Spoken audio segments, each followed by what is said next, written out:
Well, hey there, kids, and welcome to another episode of Virtual Sunday School. It's me, Sarah Chichi, and I'm here to share with you some very exciting news because we are continuing the story of Joseph. That's right. So remember, we left off with Joseph at the scene in Pharaoh's palace, and he had just finished interpreting Pharaoh's dreams. Do you guys remember what Pharaoh's dreams were about? That's right, he dreamed about the cows and the grains of stock, the stock of grains, and that was a sign from God that there was going to be a huge famine in Egypt. Do you remember that part? So first there were going to be 7 years of lots and lots of really great food and lots of food, and then there were going to be 7 years of famine. Do you remember what famine was? It means there was going to be no food in the land anywhere. The animals were going to be starving. The people were going to be starving. There wasn't going to be any water for anyone to drink. It was going to be so terrible. So Joseph said to Pharaoh, listen, we need to gather all the grains and we need to save them during the good years. So that way during the famine years, there will be food. Do you guys remember all of that? So we pick up from the time after the great time of food where there was lots and lots of food, and we are in the famine years, and the famine was so great in Egypt that actually it affected all the lands, the surrounding lands in Egypt. And guess who was living out in the surrounding lands? That's right, it was Joseph's brothers and his father Jacob. Do you remember them? Way back in a couple of months ago, we talked about Joseph and his brothers and how his brothers sent him off to slavery, and he had 10 brothers, right? And then there was Benjamin, his little brother. And what happened to them? They just continued living their life without Joseph. They told their father that Joseph was dead. And so all these years, Jacob, Joseph's father, was thinking that Joseph was dead, when all this time they had no idea he was in prison, and now he was the Pharaoh's second in command. That means Pharaoh was like the king, and Joseph was the person right under the king who was very, very important, and he was in charge of all the food. So one day Jacob, who is the father of all of these boys, he said to his 10 sons there, he said, listen, we are about to starve. There's so much famine in the land.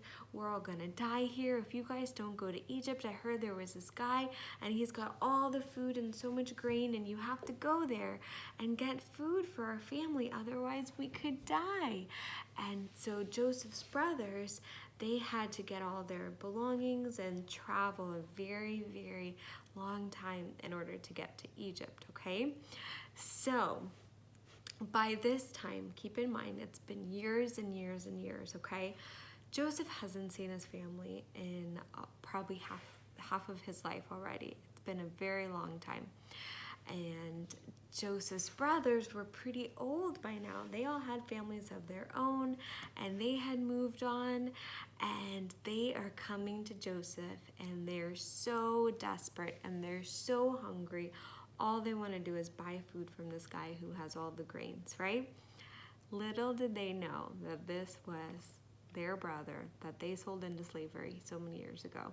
So guess what happened when Joseph's brothers, they came to the land of Egypt where Joseph was, the first thing that they did, because they didn't know who this guy was, they just knew he was in charge of the food. They came to Joseph and they bowed low to him to the ground as a sign of submission, or they were so humbled to be in front of this guy who had all the food. And if you guys remember, we talked about Joseph's dreams, which was the sun and the moon and the stars. When Joseph was a young boy, he imagined that those were all his brothers and they were going to bow down low to him. And that's exactly what was happening here. And remember what Joseph's brothers said? They said, this kid is crazy. We're never going to bow to him. He's just a wimpy little kid. And his brothers had no idea that someday they were going to be seeing Joseph and bowing down to him because he was so important, okay? This was probably so awesome for Joseph. He was probably thinking in his mind, wow, after all this time, my brothers came and they need something from me. I'm sure he was so happy because he wasn't crazy after all, that God had a plan for him, right? So Joseph's brothers came to Joseph and they said, listen, we are from this great distant land, and they don't even speak the same language, by the way. They speak Hebrew, and Joseph is actually using an interpreter because you can imagine Joseph is now dressed like a pharaoh probably, and he's an Egyptian now, and he needs an interpreter to speak Hebrew to these boys, to these men that are Joseph's brothers. And they said, listen, we came here from a very far land, and all we're looking for is some food. When we bought all of this money, and we have all these coins, and we're going to give it to you, if you could just give us some food, please.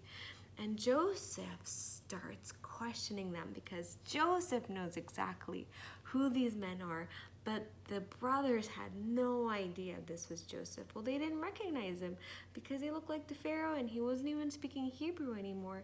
But Joseph knew what they were saying. But he was kind of tricking them because he wanted to see what they would say. And so Joseph said, well, where are you guys from? What's your story about?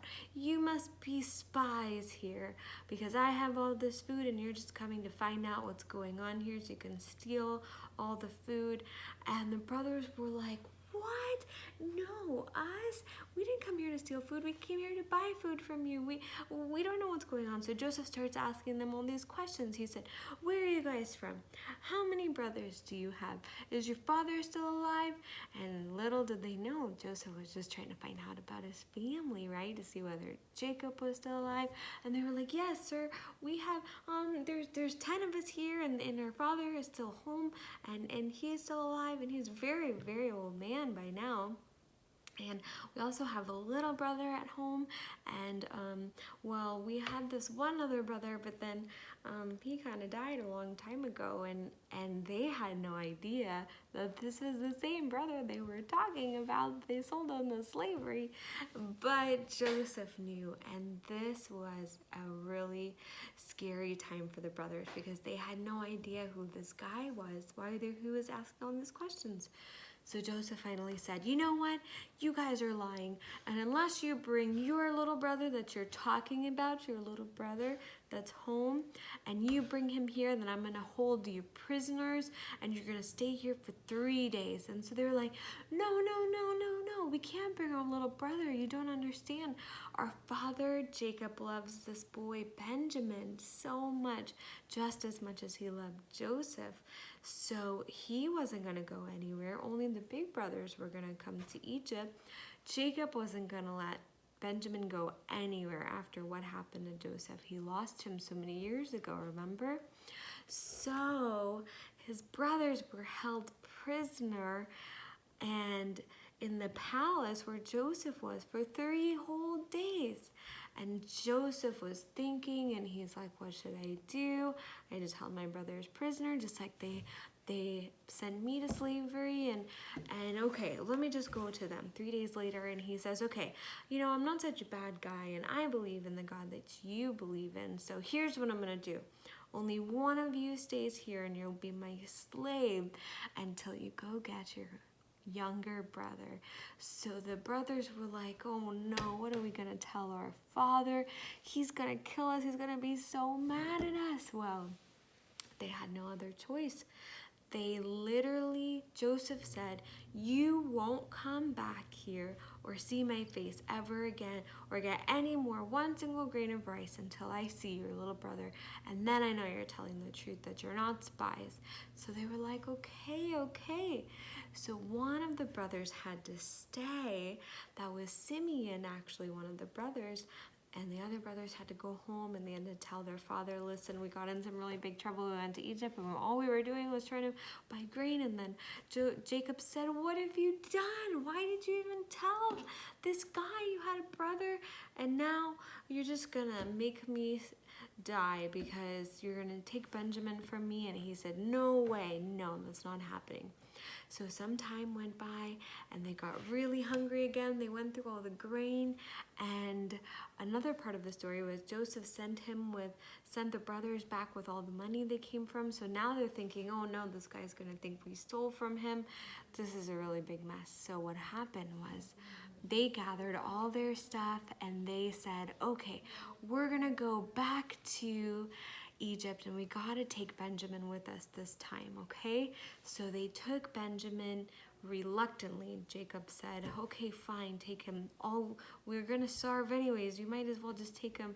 And he was so scared that he was gonna lose Benjamin. So the brothers went back with Benjamin, and Joseph said, oh my goodness, this is my own brother from my own mother and father. He could not believe he was seeing Benjamin after all this time, his youngest brother.